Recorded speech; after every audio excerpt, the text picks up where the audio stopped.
Moi, ça m'arrive de me lever pour aller chercher un truc et 5 secondes après, j'ai un peu oublié ce que j'allais chercher. Mais c'est pas trop grave parce qu'au moins j'oublie pas un rendez-vous important, ou j'écoute toujours la personne qui me parle, ou j'oublie pas le feu rouge que je n'aurais pas dû oublier. Ce qui est pas trop le cas des gens dont on va parler aujourd'hui, dont la désorganisation et les problèmes neuro les amènent tranquillou vers l'isolement, la dépression et le suicide. Et là, ça pue sacrément la merde quand même.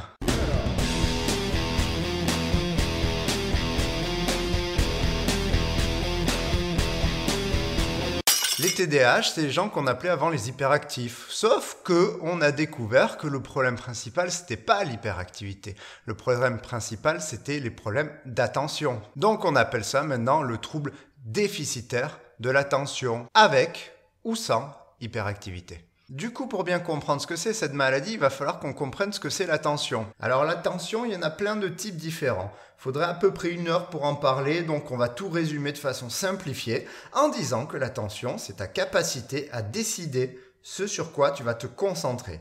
Et c'est hyper utile. On va prendre un exemple de la vie courante. Genre, tu fais un de tes loisirs. Tu joues à ce jeu de merde qui est Call of.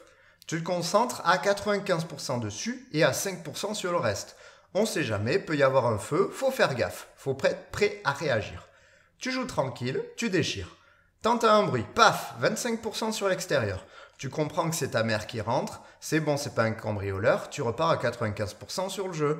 Ta mère te pose des questions, tu sais que c'est des questions pas top. Tu réponds oui, oui, oui, oui, oui, en lui accordant à peu près 10% de ton intérêt. Ce que tu fais bien de faire parce qu'elle te demande si t'as une bonne note. Sauf que t'as eu des notes de merde. Alors là, va falloir gruger. Paf, là, 90% sur ta mère pour bien t'en sortir et bien gruger.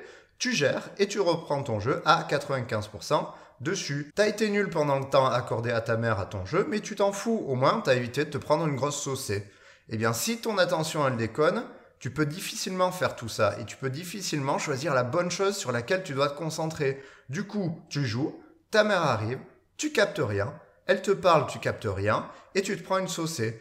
Ou alors, elle arrive, tu captes, t'essaies de lui parler mais t'es attiré par plein de bruit extérieur, du coup t'arrives pas à l'écouter et tu te prends encore une saucée. D'où l'importance d'arriver à faire attention au bon moment à la bonne chose dans la vie. Et c'est le point principal qui déconne chez les TDAH. C'est que leur cerveau, il s'allume pas pour la bonne chose au bon moment. Donc premier point dans cette pathologie, un problème d'attention. Le deuxième problème qu'on voit souvent est lié à l'impulsivité. Là, c'est la capacité à contrôler ton comportement. Par exemple, si tu as envie d'insulter quelqu'un, il y a une capacité dans ton cerveau qui t'arrête parce que c'est pas forcément le bienvenu de tout le temps d'insulter les gens. Et bien les TDAH, ça marche un peu moins bien. Du coup, ils parlent plus souvent sans réfléchir, coupent plus souvent la parole et prennent plus de risques à cause de cela. Je dis pas qu'ils sont incapables de se retenir, je dis qu'ils auront plus de mal à se retenir que la moyenne. Et le dernier point important de la maladie, c'est l'hyperactivité qui est là ou pas. Donc ça donne des gens plus dissipés qui ont besoin de bouger tout le temps et d'être à fond tout le temps. Ce qu'on remarque le plus souvent et qui est très fatigant pour les proches. Chaque petite personne TDAH sera une combinaison de ces 3 éléments plus ou moins handicapants selon leur profil. Ceux qui ont l'hyperactivité, en général, on les remarque vite parce qu'un gosse incontrôlable, ça se remarque. Ceux par contre qui sont juste inattentifs, eh ben, ils passent à travers les mailles du filet du diagnostic parce qu'ils ont l'air plutôt dans la lune ou complètement à la ramasse. Et en général, on pense pas à l'hyperactivité quand il y a quelqu'un qui est dans la lune ou à la ramasse. Maintenant que tu vois que les hyperactifs, c'est pas en fait des gens qui sautent partout. Et c'est pas non plus juste un problème d'éducation et de petits cons mal élevés. Mais que ça vient d'un vrai dysfonctionnement du cerveau qui fait que l'attention part complètement en vrille. On va essayer de voir pourquoi une personne, elle se retrouve ainsi et comment son cerveau, il fonctionne.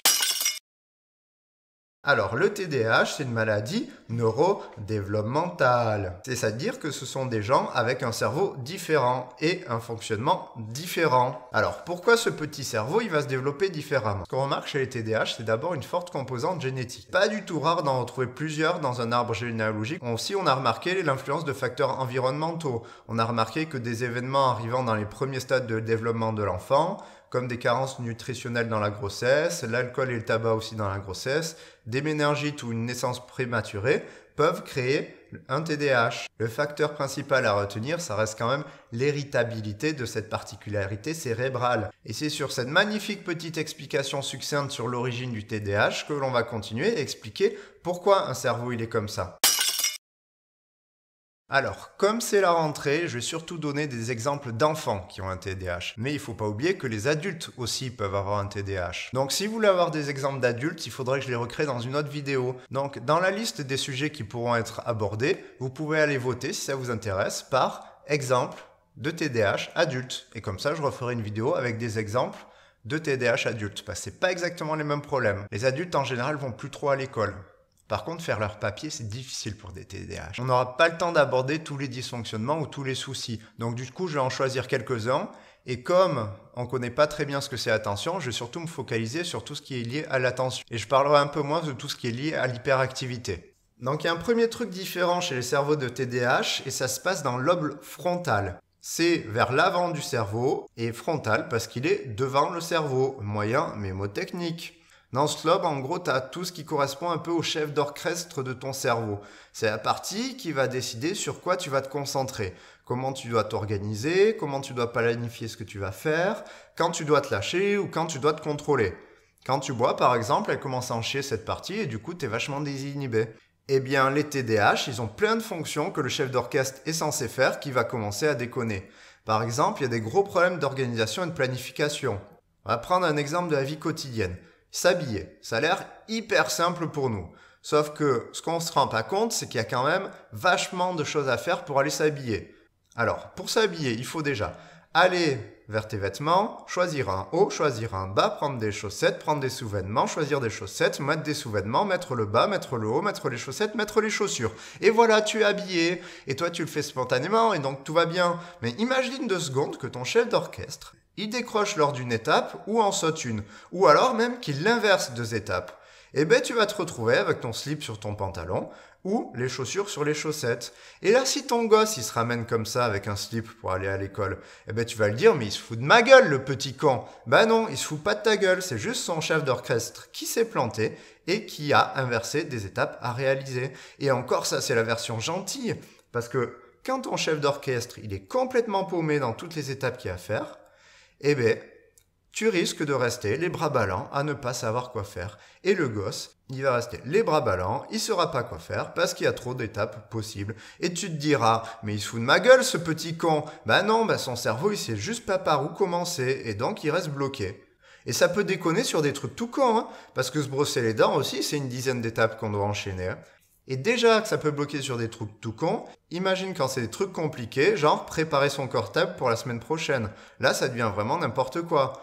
Le gamin, il aura pas envie de se faire gronder en oubliant des affaires parce qu'il oublie toujours ses affaires en faisant le cartable parce qu'il sait pas s'organiser. Alors, il va prendre toutes ses affaires et il aura un cartable qui va peser 3 tonnes parce qu'au moins, il sera sûr de rien avoir oublié. Un autre problème qu'on voit souvent chez eux, c'est la mémoire de travail. Bon, c'est un peu ta capacité à tourner des infos et les manipuler dans ta tête. C'est comme quand tu essaies de te rappeler d'un numéro de téléphone ou quand tu navigues entre plusieurs pages internet et que tu dois te souvenir où sont toutes les infos que tu as cherchées ou tu dois aller les rechercher entre plusieurs pages internet. Et chez les TDAH, ça déconne. Alors pour vous faire réaliser, on va faire un exemple. Je vais laisser la page blanche et je vais juste vous demander quelque chose. C'est juste de faire 76 moins 26. À toi. Bon, normalement, là, t'es tombé sur 50. À moins que tu te souviennes même plus de l'opération que je t'ai demandé. Soit parce que t'as pas fait attention et que t'écoutais autre chose, soit parce que tu as été surpris par ma demande, soit tu es comme un TDAH, c'est-à-dire que pendant que tu réfléchissais à l'opération, eh bien, il y a des chiffres qui ont disparu de ton esprit. Parce qu'ils ont une mémoire de travail qui est déficitaire, du coup, quand ils sont en train de retenir des éléments, il y en a qui disparaissent. Alors quand tu vas apprendre le calcul mental à ton enfant TDAH et que tu vas lui dire 15 moins 5, et qui va te répondre à côté, tu vas te dire « Mais il se fout de ma gueule ce petit con !» Eh ben non, parce que son esprit squeeze des infos assez fréquemment. Donc tout ce qui doit être fait mentalement, ça va être compliqué pour un TDAH. Et pour finir avec monsieur le chef d'orchestre, comme je vous ai expliqué avec le gosse qui joue à la console, c'est très handicapant de ne pas contrôler ce sur quoi on est censé se concentrer. Un gosse en classe, il devrait pouvoir ne pas se concentrer sur les petits oiseaux qui sifflent. Mais si ça se trouve, son cerveau va se concentrer à fond dessus.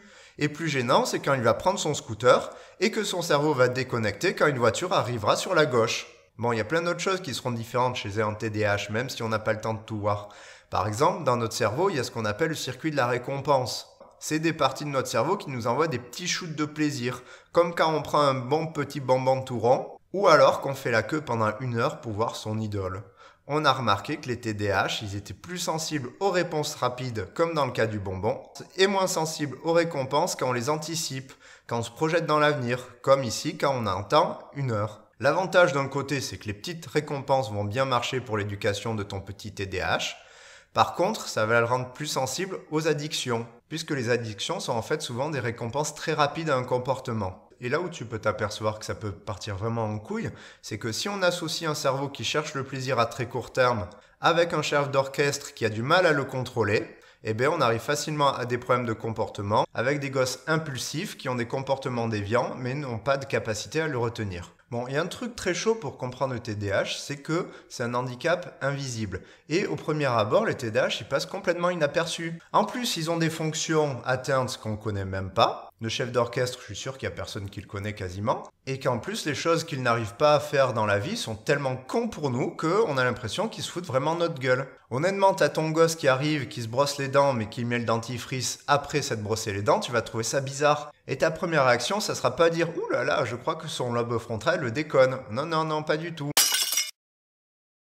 Alors on va essayer de voir ce qu'on peut faire. On va prendre un exemple à l'école.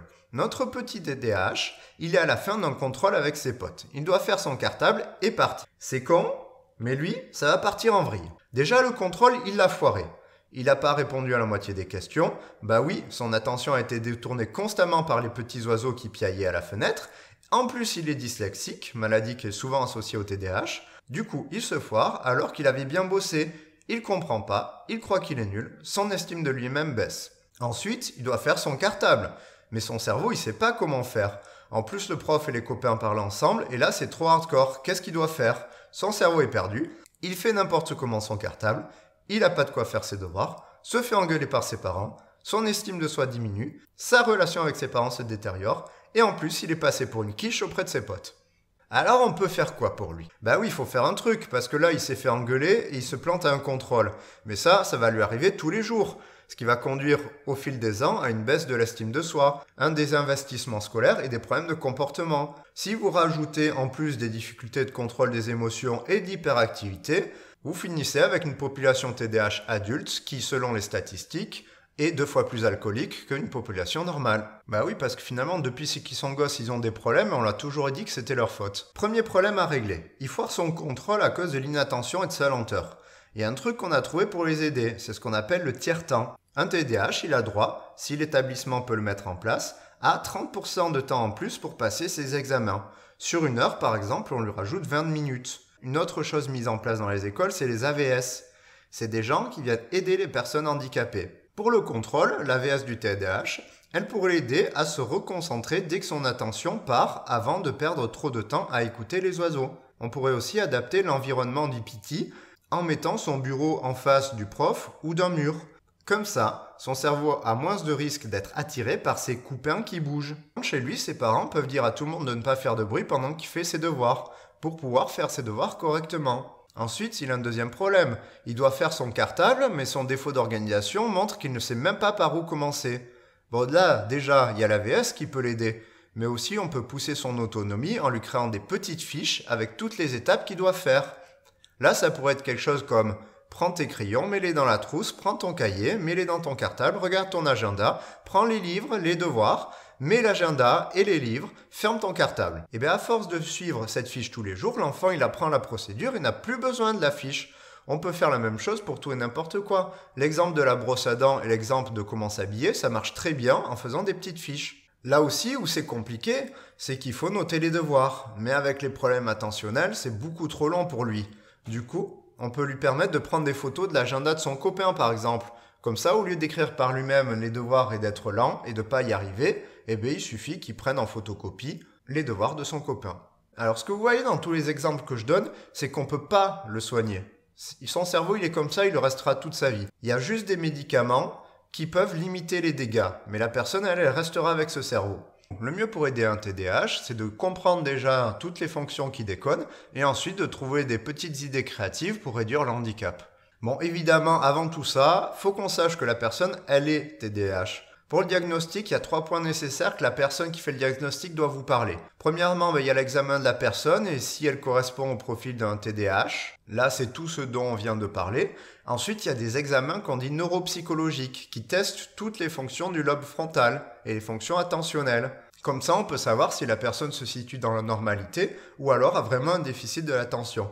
Et un truc très important pour le TDAH, surtout quand on connaît toutes les polémiques autour, c'est le diagnostic différentiel. Ce qu'il y a, c'est que il y a plein de maladies qui ressemblent au TDAH. Et quand il y a une suspicion de TDAH, il faut faire la différence entre toutes ces maladies et un TDAH. Comme il y a un paquet et qu'on ne les connaît pas toutes en plus, et que les professionnels ne les connaissent pas toutes, je vais laisser dans la description un petit article qui explique toutes les maladies qui imitent un peu le TDAH. Comme ça, on peut faire facilement la différence, que ce soit des maladies psy ou des maladies physiques. Voilà pour le TDAH. J'espère que vous avez compris que maintenant, une personne qui reste les bras ballants, qui n'arrive pas à s'organiser devant ses papiers ou ses devoirs, c'est peut-être que son lobe frontal il déconne et peut-être qu'il y a un trouble de l'attention derrière. Si tu veux connaître d'autres maladies, tu peux cliquer sur le lien que je trouve là. Si tu veux être au courant de nouvelles vidéos, tu peux cliquer aussi là parce qu'il y a marqué un petit truc pour t'abonner. Bonne rentrée les gens!